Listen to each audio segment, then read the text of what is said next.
دا طالبانو 15 جلدونو کی کتاب دا بسام عسلی فن حرب الاسلامی او دا کتاب فن الحرب الاسلامی فی عهود الخلفاء الراشدین والاموین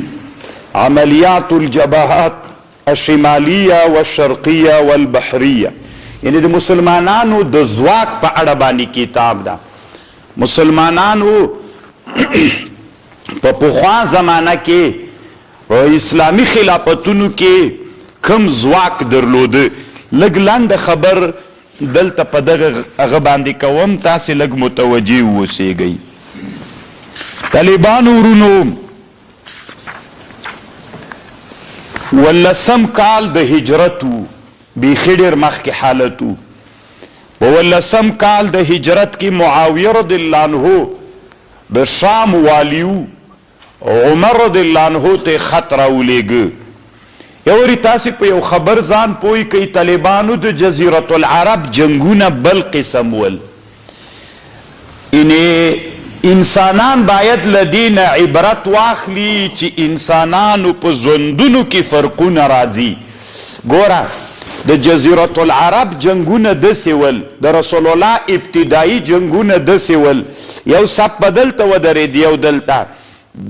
بیا بلدی یو سب نچو کسان راوت المبارزین بیا اعلانو که چلا بل طرح پا چوک راوز ایزتی با جنگ دو دری کسانو سر اختسو لکه تاسو ته په غزوه بدر کې لیو طرف نه څوک راوته عتبه او شیبه ولید ابن عتبه او بل طرف نه ابو عبیده علی رضی الله عنه او حمزه رضی الله عنه بیا به چې دوی سره ونی ختل زتی به جنگ ګرم سو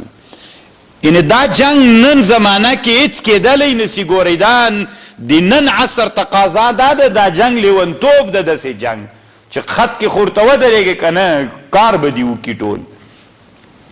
نو کله چې اسلامی د اری جغرافی ځان ته عادتونه درلودل کله چې جنگ دیوی وچې نه بلې وچې تتله مثلا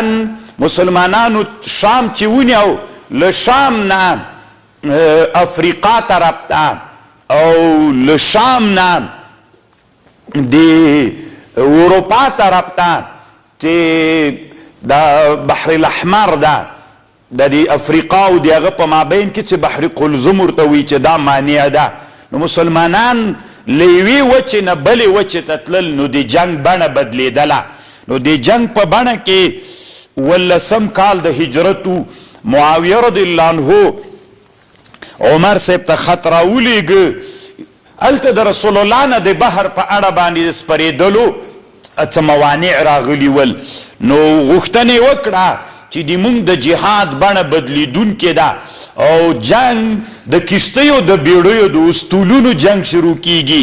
که ته مونږ ته اجازه وکړې چې مونږ ته دریاب کې د سپرېدلو دپاره کشتۍ جوړې کړو نو عمر رضی الله عنه عمر ابن العاص د مصر والیو هغه ته خبر ورولېږه مصر افریقا والا خبر ورولېږه چې مونږ څنګه وکړو نو هغه عمر ابن العاص بیرته خبر راولیږه د دریاب ډیر نادر صفت وکړه داسې تعبیر که چې معنا د دریاب کې خلک مړه کیږي او دریاب داسې ده او دریاب داسې ده یعنی عمر صاحب ته موافقه ورنه کړله عمر رضی الله عنه داسې ویلې بیرته جواب کې معاویه صاحب ته خط ورلیږه لا والله لا والذي بعث محمدا بحق لا احمل فيه مسلما ابدا په دریاب کې مسلمانان اڅ کله زنس پروم دا کار نه کوم به طالبانو معاویه رضی الله عنه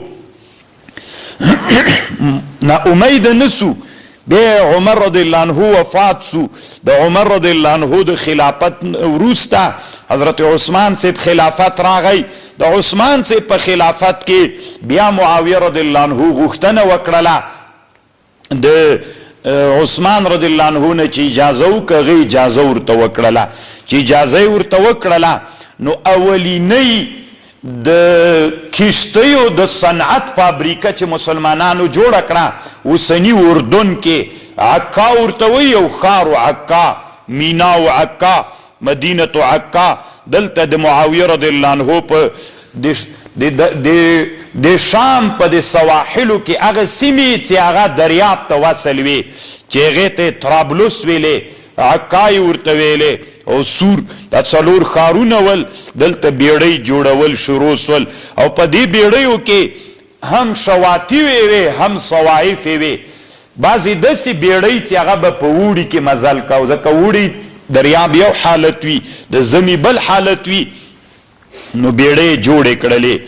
تر ټولو نه اولینی جنگ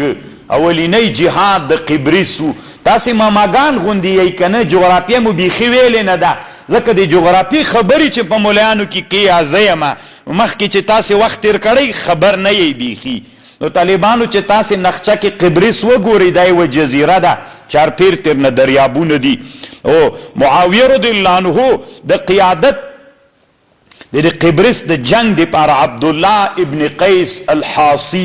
په نامه باندې یو سړی د قواتو بحریه و مشر مقرر که چې دا سړی حلیف د بني فزاره د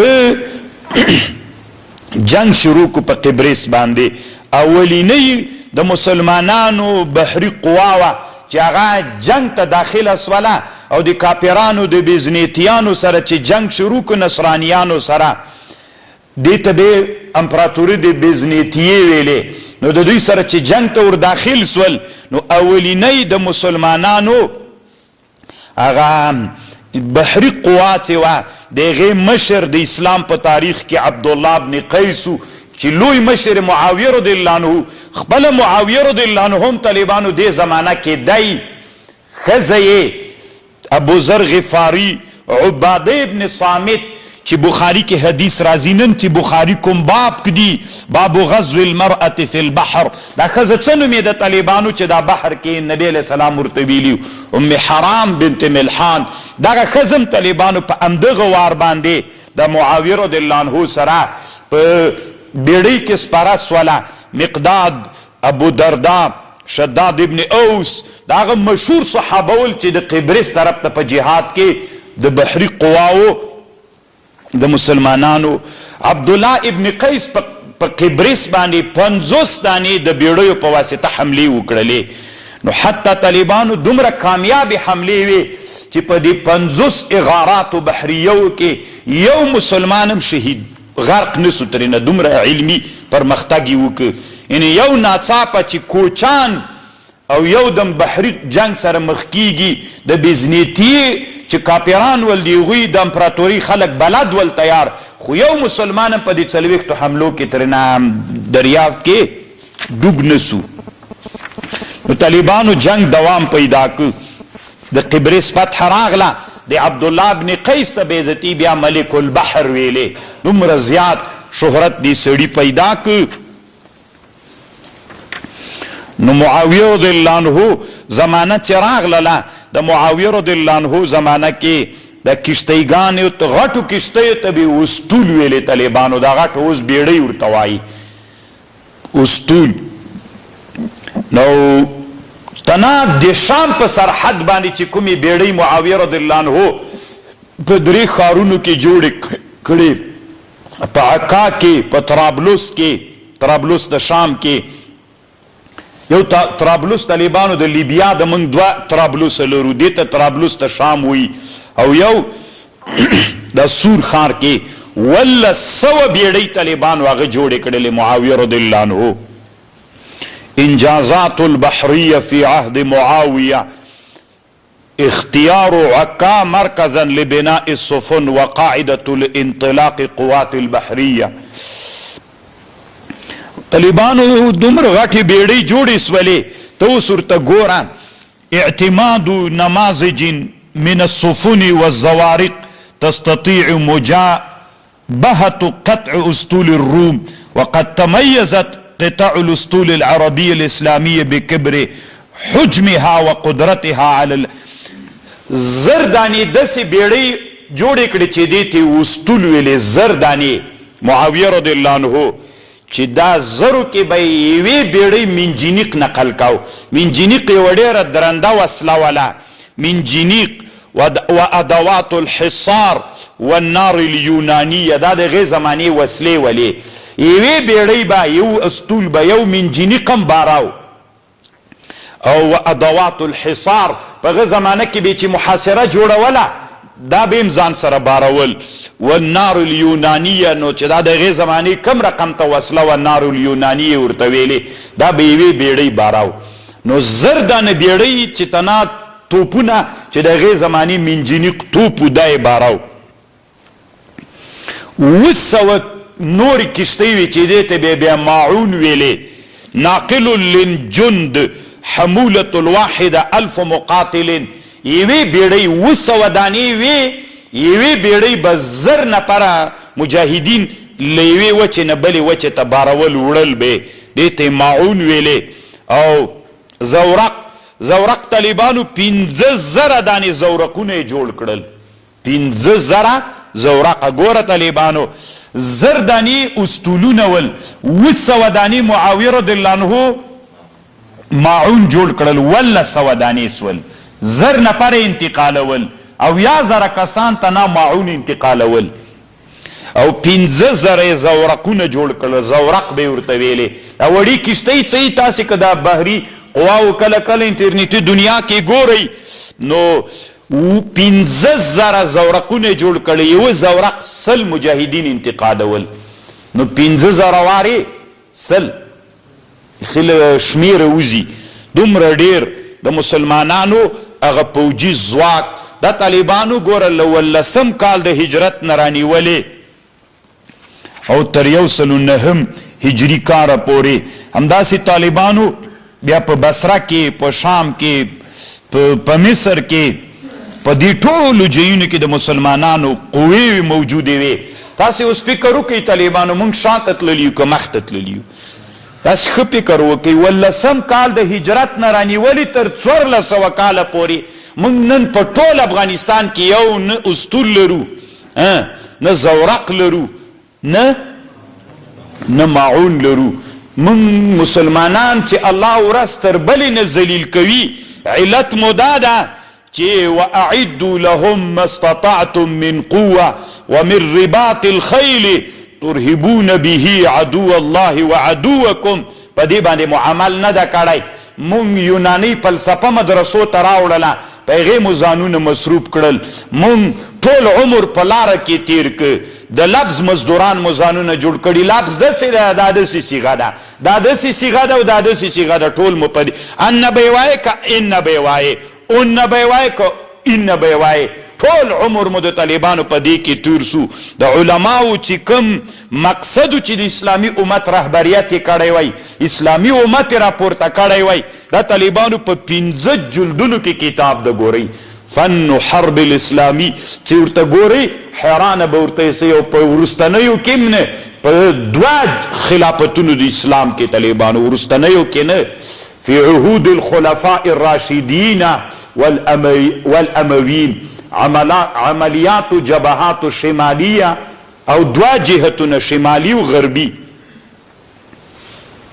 والبحریه دا طالبانو د مسلمانانو حال د تاسې اوس د ځان سره فکر وکئ او که تاسې وایي چې دا مباح بله ورځ موږ ویلې یو حلال دی یو حرام دی یو په مابین کې مشتبهات دی مشتبهات مو یو دی ته ویلې چې مباح وي صحابه ځانونه په مباحو کې